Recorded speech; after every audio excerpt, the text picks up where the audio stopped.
Avant que le mot choc ne vienne s'accrocher à son nom, avant que les titres ne parlent de larmes, de maladies, d'inquiétudes ou de confidences bouleversantes, Pascal Bataille a longtemps été, pour des millions de téléspectateurs français, un visage familier. Un visage rassurant, un homme associé à une télévision populaire, directe, parfois spectaculaire, mais toujours profondément humaine. Il faisait partie de ces animateurs que l'on avait l'impression de connaître sans jamais les avoir rencontrés. On le voyait à l'écran, on reconnaissait sa voix, son regard, son ton, cette façon particulière de se tenir entre gravité et sourire, entre distance professionnelle et chaleur presque intime. Pascal Bataille n'est pas seulement un animateur, il est l'un de ces hommes de télévision qui ont traversé plusieurs époques médiatiques. La télévision des grandes chaînes historiques, celle des émissions de plateau très regardées, puis celle des retours inattendus sur de nouvelles antennes.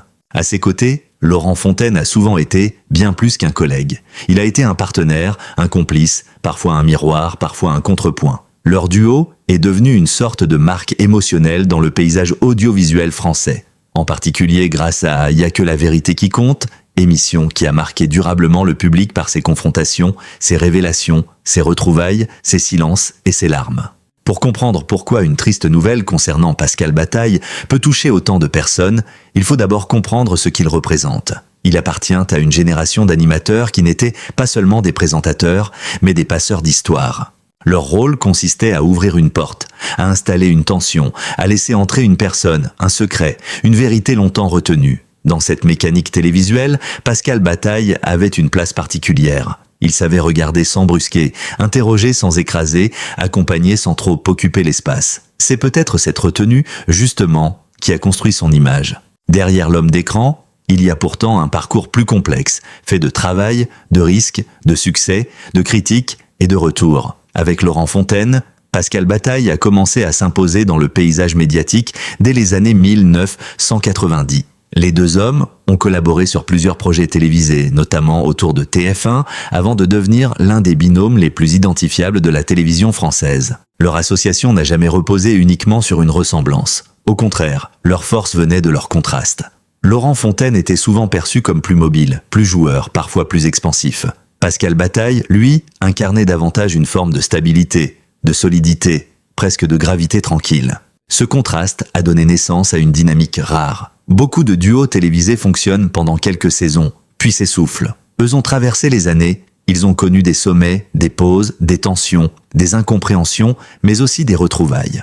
Laurent Fontaine lui-même a reconnu que leur relation n'avait pas toujours été parfaitement lisse, évoquant des désaccords et même une période où ils se sont moins parlé, notamment en raison de divergences liées à un candidat à la présidentielle. Mais il a également insisté sur le fait que cela n'avait rien détruit de fondamental dans leur lien. Leur complicité, ancienne et solide, a résisté au frottement du temps. Ce détail est important car il donne une autre dimension au titre de cet article. Quand Laurent Fontaine confirme quelque chose au sujet de Pascal Bataille, le public ne l'entend pas comme une simple déclaration d'un collègue. Il l'entend comme la parole d'un compagnon de route, une parole qui vient de loin, une parole qui porte des années de plateaux, de coulisses, de voyages, de discussions, de désaccords et de fidélité. Dans le monde de la télévision, où les alliances sont souvent temporaires, leur duo a quelque chose de presque familial. Et dans une famille, les mauvaises nouvelles ne se commentent jamais froidement. Le public a redécouvert cette relation avec une émotion particulière lors du retour de Y a que la vérité qui compte. Cette émission, qui avait déjà marqué les années 2000, est revenue sur le devant de la scène, notamment sur W9, après son parcours sur C8. Ce retour n'était pas seulement un recyclage nostalgique. Il avait quelque chose de symbolique. Dans une télévision de plus en plus rapide, fragmentée, dominée par les réseaux sociaux, les polémiques instantanées et les formats courts, Pascal Bataille et Laurent Fontaine revenaient avec une émission fondée sur l'attente, le face-à-face et la parole. Autrement dit, ils revenaient avec une télévision du temps long émotionnel. Mais ce retour s'est accompagné d'une ombre. Une ombre personnelle, intime, médicale. Pascal Bataille a été confronté à un cancer du poumon, une épreuve dont plusieurs médias ont rendu compte. Selon les informations publiées, il a été en rémission après cette maladie, tout en continuant à évoquer d'autres combats de santé et à utiliser sa notoriété pour sensibiliser le public à certaines causes, notamment la lutte contre la SLA. À partir de ce moment-là, le regard porté sur Pascal Bataille a changé. Il n'était plus seulement l'animateur qui accompagne les histoires des autres. Il devenait lui-même porteur d'une histoire fragile. Lui qui avait vu tant d'inconnus trembler derrière un rideau, attendre une réponse, affronter une vérité, se retrouvait à son tour dans une position vulnérable. La maladie dans la vie d'une personnalité publique crée toujours une double exposition. Il y a l'épreuve privée, celle du corps, des examens, des traitements, des nuits d'angoisse, des proches qui s'inquiètent. Et il y a l'épreuve publique, celle des articles, des titres, des commentaires, des messages de soutien, mais aussi des rumeurs. Pascal Bataille a dû avancer dans cet espace délicat. Revenir à l'antenne après un cancer n'est jamais un simple choix professionnel. C'est un geste de volonté. C'est une façon de dire « je suis encore là ». Dans certaines confidences relayées par la presse, le retour à la télévision après son diagnostic a été présenté comme une étape forte, presque comme une manière de reprendre possession de sa vie. Le public, lui, a pu voir dans cette présence une forme de courage discret. Non pas le courage bruyant des grandes déclarations, mais celui d'un homme qui se remet devant les caméras alors que son corps a traversé une tempête. Dans ce contexte, Laurent Fontaine occupe une place essentielle. Il n'est pas seulement le partenaire qui partage l'affiche, il est celui qui voit ce que le public ne voit pas toujours. Les moments de fatigue, les silences en coulisses, les regards échangés avant un enregistrement, les gestes de soutien quand les projecteurs s'éteignent. Lorsqu'il parle de Pascal Bataille, il ne parle donc pas uniquement d'un animateur, il parle d'un ami, d'un frère professionnel, d'un homme avec lequel il a construit une partie de son identité médiatique. C'est pourquoi l'idée de Laurent Fontaine bouleversé, au bord des larmes, ou incapable de masquer son émotion, touche immédiatement l'imaginaire du public. Car si Laurent vacille, c'est que la nouvelle semble grave. Si celui qui connaît Pascal depuis si longtemps ne peut retenir son émotion, alors les téléspectateurs comprennent que quelque chose dépasse le simple commentaire médiatique. Même lorsque les détails exacts doivent être traités avec prudence, l'émotion, elle, dit quelque chose, elle raconte la profondeur d'un lien.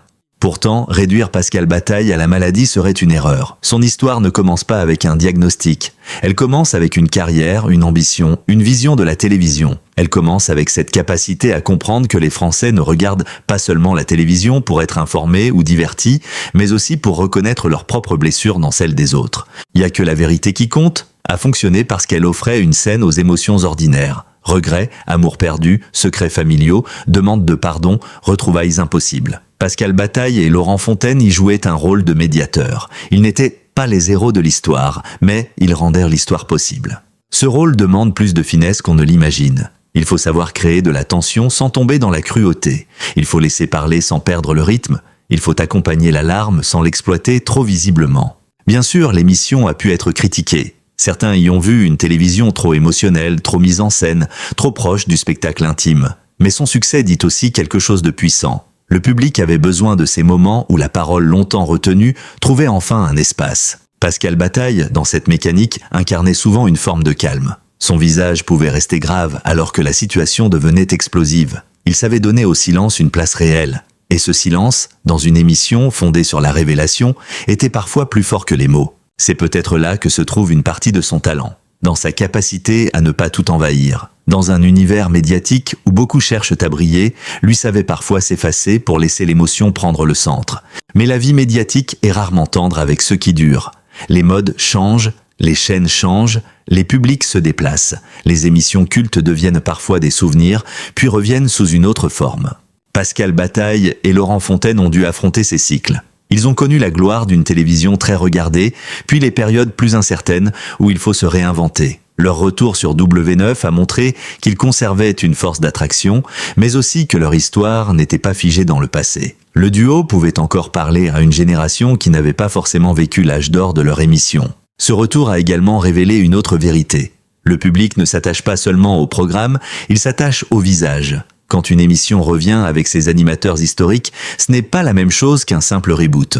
C'est une continuité affective. Pascal Bataille et Laurent Fontaine ne représentent pas seulement un concept télévisuel, ils représentent une mémoire. Pour beaucoup de téléspectateurs, les revoir ensemble, c'est retrouver une époque, un ton, une manière de raconter les émotions.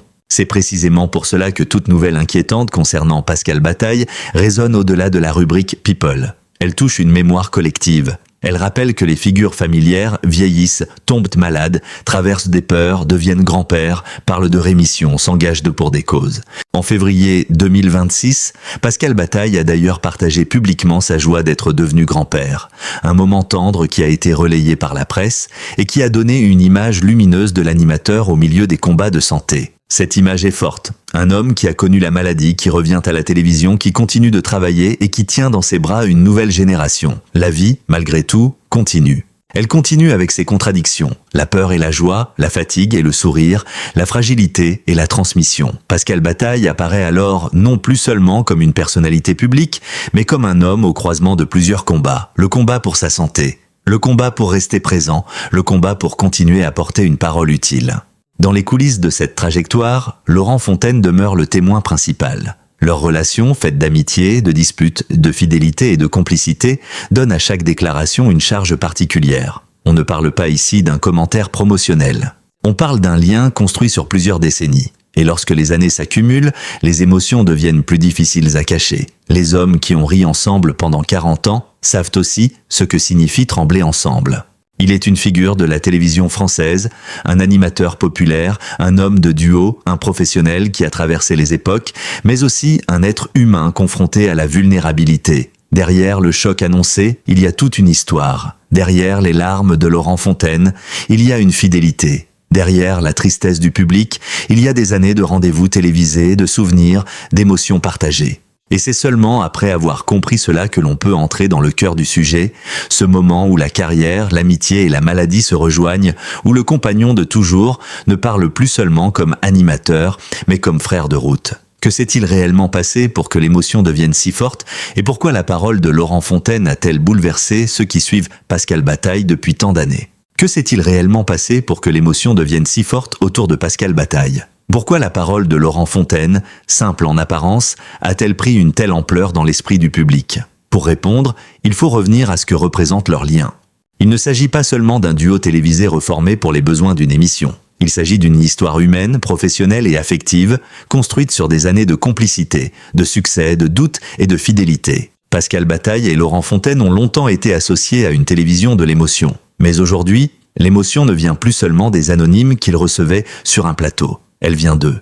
Elle vient de leur visage marqué par le temps. Elle vient de leur silence. Elle vient de ce moment délicat où ceux qui avaient l'habitude d'accompagner les confidences des autres deviennent eux-mêmes les personnages d'une histoire fragile. Lorsque Laurent Fontaine évoque Pascal Bataille, il ne parle pas comme un observateur extérieur. Il parle comme quelqu'un qui a vu les coulisses, les fatigues, les inquiétudes et les retours. Il parle avec la pudeur de ceux qui connaissent trop bien pour en dire trop, mais qui ressentent de trop fort pour rester totalement silencieux.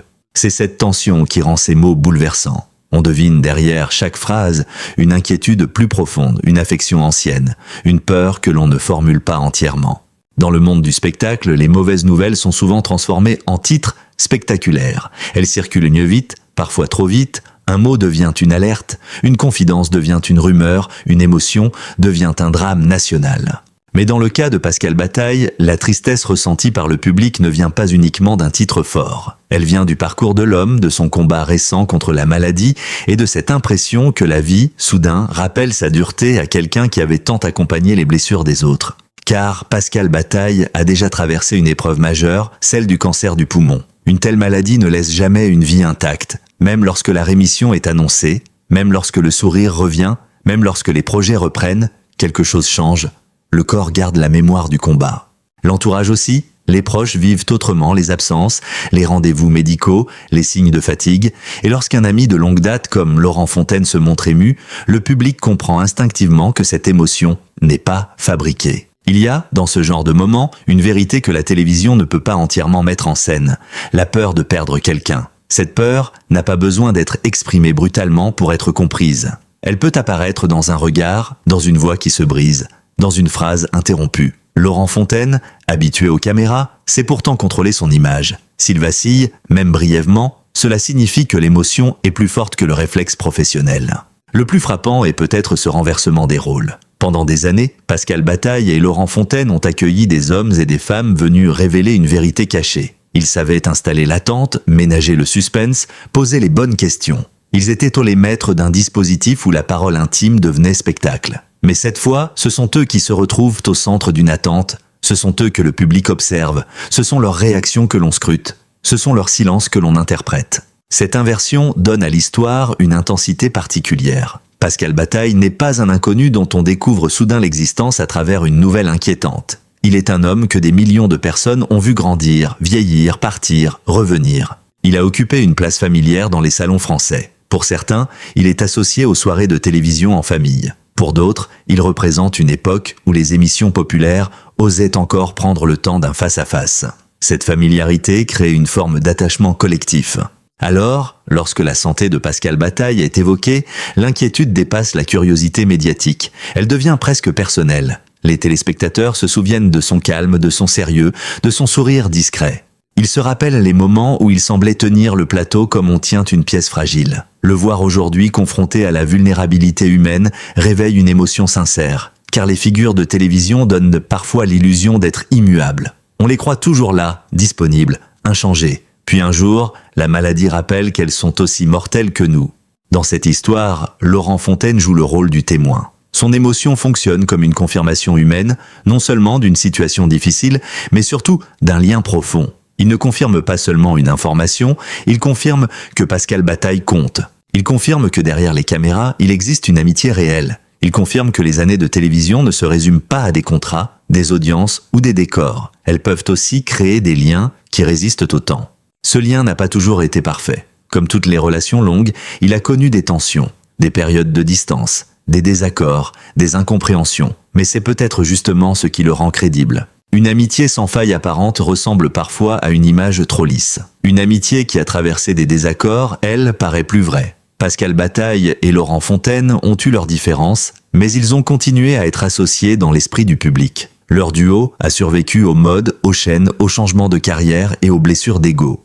Dans un milieu où beaucoup de relations se construisent autour de l'intérêt immédiat, cette fidélité a quelque chose de rare. Elle donne du poids aux larmes. Quand Laurent Fontaine s'émeut, ce n'est pas seulement parce qu'un collègue traverse une période douloureuse, c'est parce qu'un morceau de sa propre histoire tremble avec lui. Pascal Bataille n'est pas seulement son partenaire d'antenne, il est l'un des grands témoins de sa vie professionnelle. Ils ont partagé des années que personne d'autre ne peut comprendre de la même manière. Le public ressent cela. Il sait reconnaître les émotions fabriquées, les larmes de circonstance, les déclarations calibrées pour relancer une émission. Mais il sait aussi reconnaître parfois la sincérité d'une voix qui change. Dans le cas présent, l'émotion attribuée à Laurent Fontaine touche parce qu'elle paraît venir de loin. Elle ne surgit pas dans le vide. Elle s'inscrit dans une histoire déjà connue, dans une mémoire télévisuelle partagée.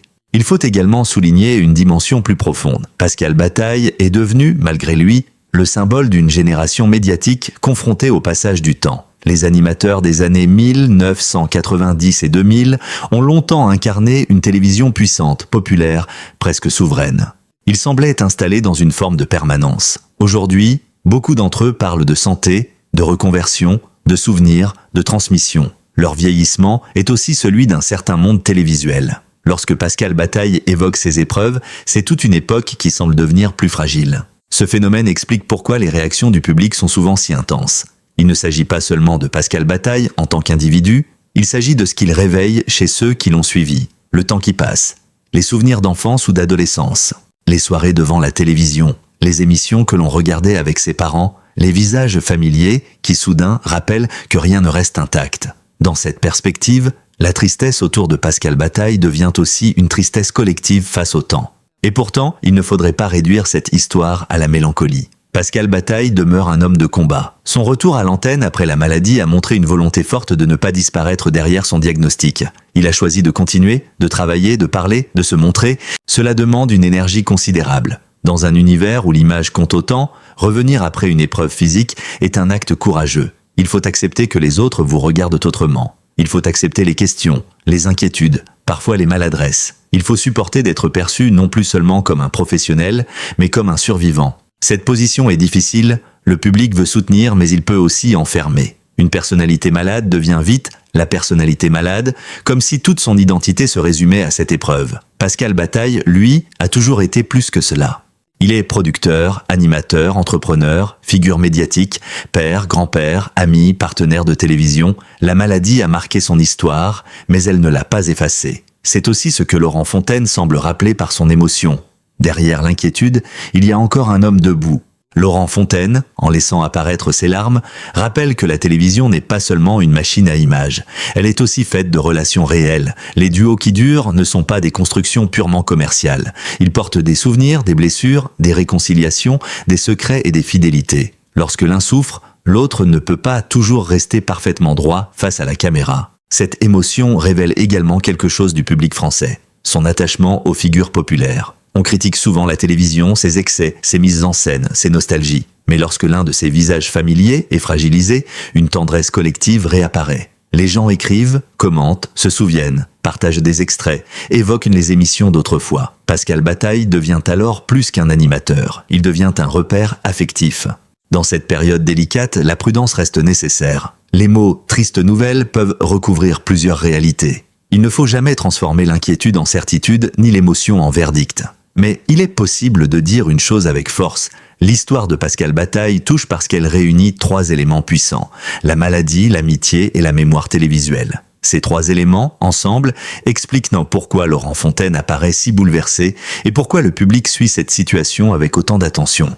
Au fond, ce n'est pas seulement une histoire de célébrité, c'est une histoire de loyauté, une histoire d'hommes qui ont partagé la lumière et qui doivent maintenant affronter l'ombre. Une histoire qui rappelle que derrière les émissions cultes, les audiences et les titres accrocheurs, il y a des êtres humains qui vieillissent, qui souffrent, qui s'inquiètent les uns pour les autres. Car après le choc, après les larmes, après l'inquiétude, une question demeure, que reste-t-il de Pascal Bataille dans le cœur du public? Une image de fragilité? Une leçon de courage, ou la preuve qu'un homme peut continuer à transmettre de l'émotion même lorsqu'il devient lui-même le centre d'une émotion collective.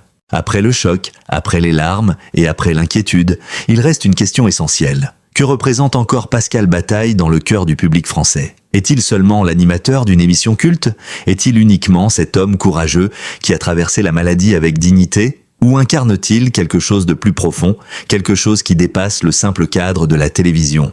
La réponse se trouve peut-être dans la manière dont les téléspectateurs parlent de lui. Pour beaucoup, Pascal Bataille n'est pas une célébrité lointaine. Il est un visage familier, presque un compagnon de soirée. Il appartient à cette catégorie rare de personnalités que l'on associe à des souvenirs personnels. Une émission regardée en famille, une histoire qui a bouleversé un salon, un silence derrière un rideau, une phrase qui a fait pleurer. À travers lui, ce n'est pas seulement une carrière que l'on revoit, mais une époque entière. Son nom reste indissociable de Laurent Fontaine, et c'est précisément cette association qui donne à l'émotion actuelle une force particulière. Les 2 hommes ont bâti un duo qui a marqué la télévision française parce qu'il reposait sur une complicité reconnaissable. Ils n'étaient pas interchangeables, ils se complétaient. L'un apportait une forme de calme, l'autre une énergie plus expressive. Ensemble, ils ont construit une manière de raconter l'intime, de donner une place à la parole retenue et de transformer des histoires privées en moments collectifs. Aujourd'hui, lorsque Laurent Fontaine apparaît bouleversé, ce n'est pas seulement l'ami qui pleure, c'est aussi une partie de cette mémoire télévisuelle qui tremble. Les larmes de Laurent rappellent que les duos les plus populaires ne sont pas seulement des associations professionnelles.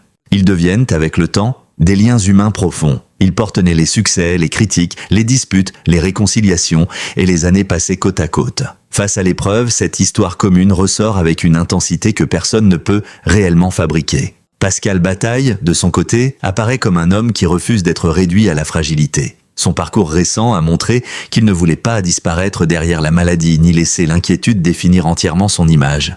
Il a continué à avancer, à revenir à l'antenne, à parler de ses combats, à s'impliquer dans des causes qui dépassent sa propre personne. Cette attitude donne à son histoire une dimension de transmission. Il ne s'agit pas seulement de survivre à une épreuve, mais de transformer cette épreuve en message. C'est peut-être là que réside la véritable force de Pascal Bataille, dans sa capacité à rester digne sans se couper de l'émotion. Il n'a jamais été un animateur froid. Il n'a jamais incarné une télévision distante, uniquement centrée sur la performance. Son univers a toujours été celui des sentiments humains, des vérités difficiles, des retrouvailles, des regrets et des pardons.